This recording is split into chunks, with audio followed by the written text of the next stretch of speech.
Welcome back to Turf Talk, Year in Review Edition, Part 1. Vance, no big surprise, I think any Year in Review is going to be heavy with American Pharoah.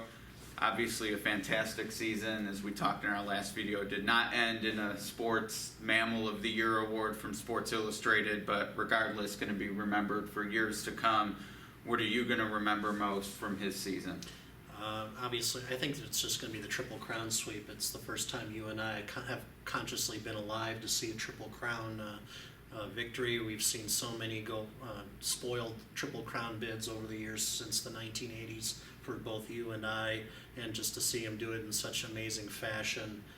That's the greatest takeaway. I've gone back and watched that Belmont Stakes replay dozens of times, and I still get almost choked up watching it and seeing the crowd's reaction and the thrill that he gave everybody, and that's the thing I'm going to take away the most. Yeah, we'll speak with James when we do On Point, but he was there, you and I were not, but yeah, just watching that and the experience even from afar, certainly transcendent. I was at the Haskell. It's the loudest I've heard a racetrack of that size. I mean, Churchill and Pimlico for Derby and Preakness days, it's just sort of another level. But I was at Zenyatta's Classic, and even that to me wasn't as loud as the reception he got, so I'll remember that. And the Breeders' Cup, I mean, such a punctuation and really in hand the whole way. Never looked like he was going to lose that race, and I thought that was a good field. I mean, he earned it to me. I mean, it looked like he did in watching the race just because it was so effortless, but that's what we wanted to see. We saw it. Now we'll see what he does as a sire,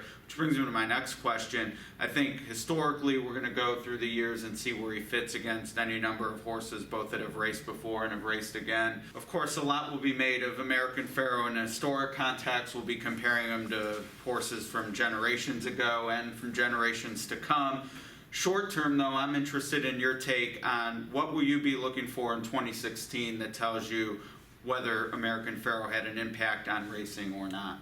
A couple of things that bring to my mind are like television ratings for the Derby, Preakness. See if any of those go higher next year after people seeing American Pharoah sweep the Triple Crown. Handle, I'm not sure is quite a good indicator or not. Obviously is impacted by the general economy, and attendance is not counted very much at racetracks these days anymore anyway, so I don't think those are very good criteria to determine, but I think television ratings probably is a good indicator. Yeah, I agree, and it is tough. I mean, the big events in racing have gotten bigger through the years, and the Derby is at the mercy of weather. I mean, if it's raining in 60, then whether or not you thought American Pharoah was the greatest ever, you're going to be less inclined to schlep out to Churchill Downs for the Derby. Now, you may be more interested in betting it or watching it. So to me, it's sort of a combination of those three things. And look, Belmont has gone to this big stakes day. They've had 2 Triple Crowns on the line both years. If that isn't the case this year, then again, it's really not going to matter. We know attendance and handle is going to be down without a Triple Crown on the line. So it is an interesting question. I don't really have a good answer for it yet. I do think, though, it's sort of the old Supreme Court line. We will know it when we see it or don't. We are all hoping for a lift in some way. And I think Oaklawn Park might be, we mentioned the Derby and Preakness and Belmont, but they had the American Pharoah for the Rebel and Arkansas Derby.